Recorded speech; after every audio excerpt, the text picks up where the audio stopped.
Aki Kauppinen, Espoo Trail Runin toisen osakilpailun voittaja. Uusit voittosi jälleen uudella ennätysajalla. Edellisellä kerralla tasan 30 minuuttia, mutta nyt puoli tuntia alittu. Miten kommentoit juoksua? No juoksu oli kyllä helpon olosta alusta alkaen. Vähän oli silleen skeptinen viime viikko, tosi kova, kolilla 31 tuntia ja kova harjoittelu takana ja tuntui, että vähän mietitty, että miten se lähtee, mutta tuntui, että happi lähti tosissaan kiertää hyvin, että hiussuonet oli hyvin auki ja helppo olusta oli alusta alkaen ja sain sykkeet pidettyä aika ylhäällä, että ei paha väsymys pitäisi olla enää päällä, että ihan tyytyväinen juoksuun.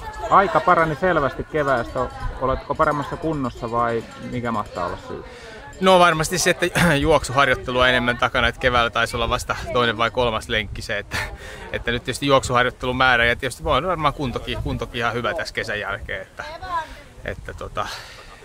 ihan tyytyväinen juoksuun ja rataan ja reitti oli ihan selkeästi merkitty ja jopa vähän vielä selkeämpi kuin edeltävällä kerralla, mutta nyt se oli erittäin hyvä.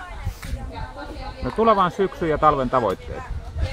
No SM-sijojen parantaminen hiihdon SM-kisoissa ja sitten kehittyminen urheilijana ja syksyllä tietysti tässä ennen hiihtokautta polkukisoja tulee varmasti käytyä ja suunnistuskisoja useampiakin tässä, että kisakalenteria riittää ja kisoja menee vähän päällekkäin, että pitää tehdä valintoja sitten mihin starttaa.